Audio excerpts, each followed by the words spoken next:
Ümit Ağam, Doğru. Mayra Hanım vakil, Mayra Hanım'ın sual vakil. Kine olası Mayra Hanım.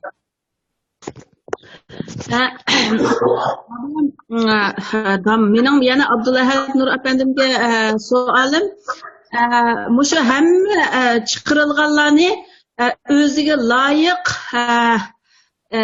gunohlarini atib, uni siliq sipoyi qilib, chiroyli atab turib, xalqning oldidagi izzat obro'yini, g'ururini dafsanda qilmayli deb turib, ashunda chiqadiq dedi. Agar men hukumatni qo'g'dab qilish yuzidan shu Tolibjonninki millat vakilligini saqlab qilish to'g'rida iltimos berdim. Qolganlarga men hammasi qo'shilaman dedim. Bu jarayonda yana bir xatolik bo'lib, yana qolgan millat vakillariga azo bo'lib qolmasin deb turib, bu takliflarni deb tushuntirish bergandim burunqichilar to'g'riliq, ammo uzoq qolmay bu mening beshimga keldi. Ablat Nur apandimninki tushunchisini qayta anglab baqsanglar bo'ldi. Men Kanadadagi millat vakillari ichida eng yuqori nomga ilib nomer bilan saylandim. Hem mustaqillik maydonida naiti uzun yil mushundanda ching tug'anligim uchun boshqa tashkilotlar tarafidan naiti jiq qarlandim, zarba yedim. Ammo men bilan birga xizmat ishlagan Hoji Mahmud kamlar bo'lsin, boshqalar bo'lsin, haqiqatini naiti yaxshi tushunadi. Shunga Abdulnur afandim, siz Hoji Mahmud kamga telefon qilib, Mayra xonimni chiqarishimiz kerak. Buningga siz uqtirishni siz yezing degan vaqtingizda nima uchun Hoji Mahmud kam uni yozolmaydiganligini hech bo'lmaganda bu ayolga 50% xatoni atib bering siz. Atib bermasangiz men bekadan-beka bir odamni qarlab qandoq chiqirman deb telefonni yuzingizga taqib aytganini qandoq tushundirsiz? Bu amaliyotga uyg'un bo'lmagan gap. Men Hoji Mahmud kamga deyishda, men Kanada millat vakillaridan 11 millat vakili bor. Buni hozir hukumat shu Kanadadagi xatolik Kanadada o'tkazibsizlar. Buni o'zinglar hal qilinglar deb Kanada millat vakillariga aytib qo'ydi. Saylam qilgan yerda men yo'q. Saylamni tashkillagan sizlar va Adil Abbas. Shuning bilan ikkinglar bu ishni hal qilinglar. Men kurashdim-ku hammadan bilan. Shu mening kurashadigan ishimni shu sizlar kurashinglar. Shu chiqiradigan biraylarni chiqiradigan ishni sizlar hal qilinglar desam, uni biz hal qilsak bo'lmaydi. Biz saylangan nima qilgan bilan biz kimni chiqarishimizni bilmaymiz dedi. Bilmagandan keyin uni men bilmayman. Faqatlam shu millat vakillaridan birdan telefon qilib, nabz yo'qlash orqali hal qilmaymiz desam, unda siz qilib ko'ring dedi. Bo'lgan ahvol shu. Anandan keyin men birdan savolni sizlarga so'rgan savolni hammalarga so'radim. So'rash jarayonida natija shunday chiqadi. Mayrimda bo'ldi. Yana bir savolim bor. Ya haqiqat haq bo'lsin. Yana bir savolim bor jinim ukam. Baxtiyor savolini so'rayapsan hozir. Baxtiyor. Bir savolni so'raytay, shunga ulablar shunga munosabatlik. Qani qisqa bo'lsin unda olsa. Bo'ladi. Anda bo'lsa Kanadada 11 vakil bo'lib, birsi ortiq chuqum chiqarish kerak. Nima uchun meningli alayda ismim ataldi? Nima uchun saylamdagi haqiqiy maydonda sizmi bor, Ilyarmi bor, Tug'liqkanmi bor? Saylamning ahvolini ko'zinglar bilan ko'rgan. Agar chiqarish to'g'ri kelsa, eng tuvan nomer odam kim o deb amaliy faktni hozirgacha nimishga chiqmaysizlar?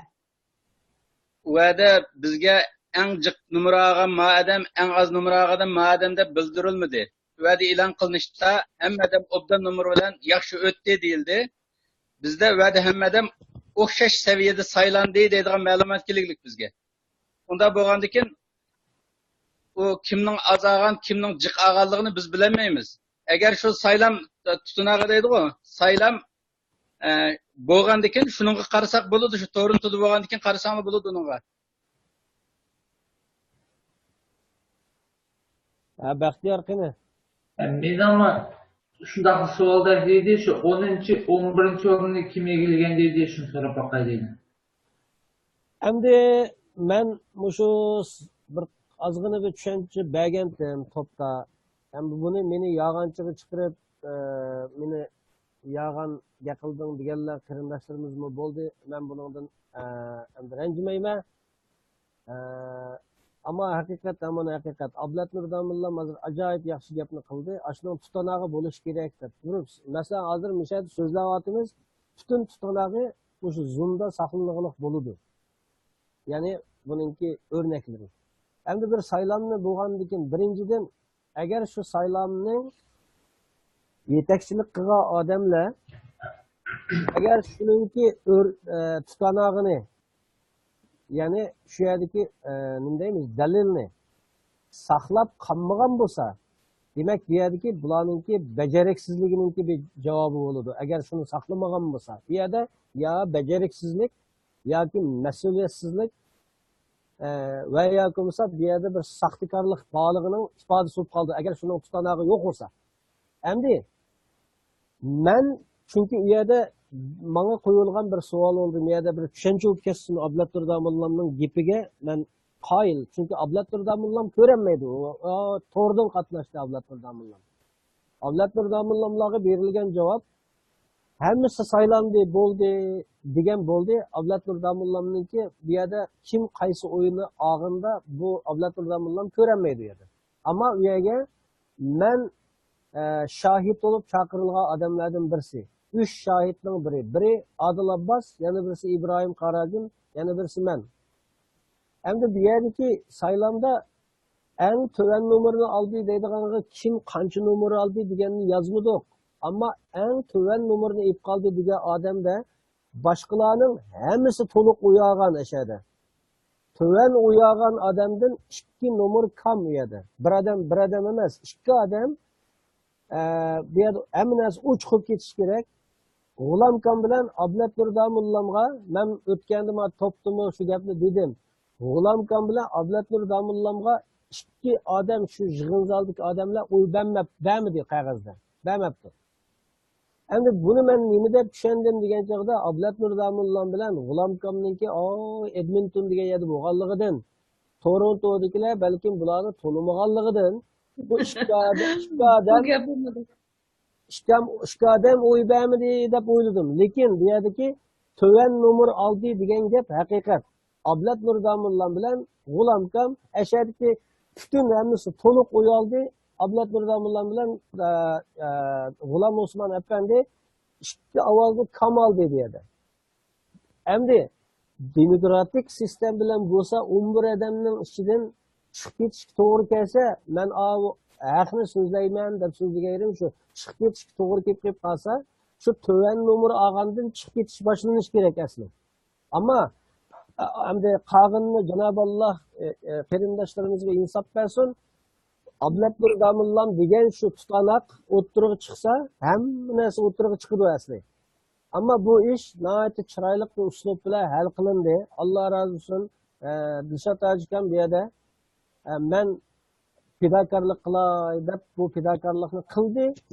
Ko'ngilsizliklar yo'qolib hal bo'ldi bu ish.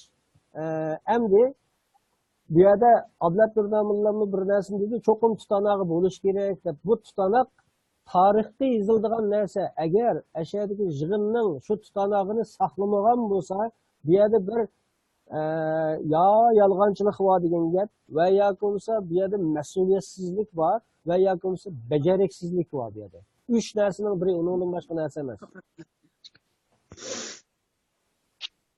Ammo mening ko'rganim hammamiz oxiratda hisobini berishdan qo'rqamiz. O'zimizning og'zimizdan chiqqan so'zlarni. Men ko'zimning hisobini beraman, hozir gaplayotgan tilimning hisobini beraman. Mening ko'rgan ko'zimda shu ikki o'yini oz og'a odam Ablat Nurdanulloh bilan G'ulam Kam